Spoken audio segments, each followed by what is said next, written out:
अटक जेल इंतजामिया ने इमरान खान से मुलाकात कराने से इनकार कर दिया। वकील चेयरमैन पीटीआई नईम पंजोता का कहना है कि चेयरमैन पीटीआई से मुलाकात करके अटॉर्नी और दीगर दस्तावेजात पर दस्तखत कराने हैं, लेकिन जेल की इंतजामिया ने इमरान खान से मुलाकात कराने से इनकार कर दिया। वकील इमरान खान ने बताया कि जेल इंतजामिया ने कहा पावर ऑफ अटॉर्नी के लिए पीर को राब्ता करें। अगर पीर को भी मुलाकात ना करने दी गई तो एक दिन मजीद ज़ाया हो जाएगा। याद रहे कि गुज़श्ता रोज़ एडिशनल सेशन जज हुमायूं दिलावर ने तोशाखाना केस में चेयरमैन पाकिस्तान तहरीक इंसाफ इमरान खान को 3 साल कैद और 1 लाख रुपए जुर्माने की सज़ा सुनाई थी। अदालत की जानिब से सज़ा सुनाए जाने के बाद पुलिस ने इमरान खान को लाहौर में उनकी रिहाइशगाह से गिरफ्तार करके इस्लामाबाद मुंतकिल किया था, जहाँ से उन्हें अटक जेल मुंतकिल किया गया।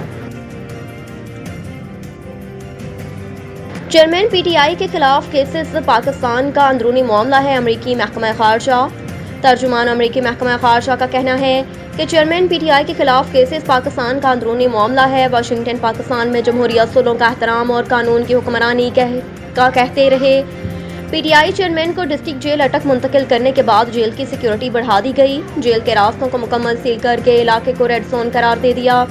इस्लामाबाद की मुकामी अदालत ने चेयरमैन पीटीआई को तोशाखाना फौजदारी केस 3 साल कैद 5 साल की नाअहली की सजा सुनाई गई, जिसके बाद उनको लाहौर जमान पार्क से गिरफ्तार करके डिस्ट्रिक्ट जेल अटक मुंतकिल कर दिया। बाखबर जेल जराए के मुताबिक साबिक वज़ीर आज़म को जेल में भी क्लास दी जाएगी। उनके कमरे में एक खिड़की होगी। कमरे में एक मैट्रेस, एक कुर्सी और एक पानी का कूलर मिलेगा। चेयरमैन पीटीआई की गिरफ्तारी का पाकिस्तान की सियासत से कोई ताल्लुक नहीं। वफाकी वज़ीर इत्तलात बरतानवी नशरियाती इदारे को इंटरव्यू देते हुए वज़ीर इत्तलात मरियम औरंगज़ेब का कहना था कानून में आपको अपने अमल का जवाबदा होना पड़ता है। ऐसा शख्स जो अदालत में मुजरिम साबित हो चुका हो उसे गिरफ्तार होना ही है।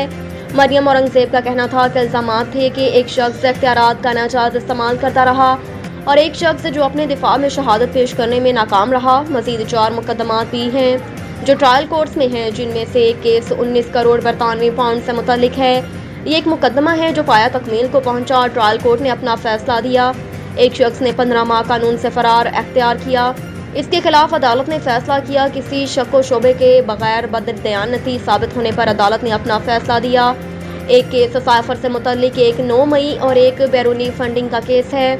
ऐसे शख्स को खुली छूट नहीं दे सकते जिसने इख्तियारात का नाजायज़ इस्तेमाल किया।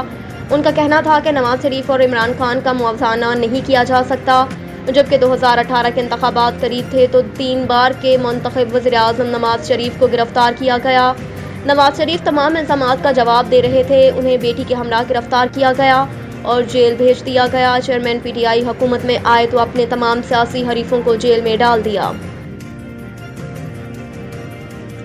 रिजवाना तशद्दुद केस सिविल जज की अहलिया जेआईटी में पेश, जवाबात से मुतमईन ना कर सकी। सिविल जज आसिम हफीज़ की अहलिया 23 जुलाई से एफआईआर में नामजद है। तहम सिविल जज आसिम हफीज़ की अहलिया ने मुकदमे में जमानत कबल अज़ गिरफ्तारी हासिल कर रखी है।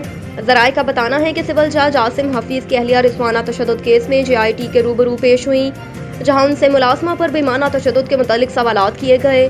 पुलिस ज़राए का कहना है कि सिविल जज आसिमा हफीज़ की अहलिया के पास अपनी सफाई में कोई जवाब नहीं था।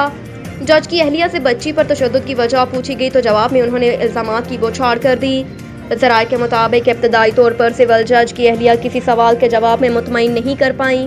सिविल जज की अहलिया को दोबारा जेआईटी के सामने तलब करेंगे।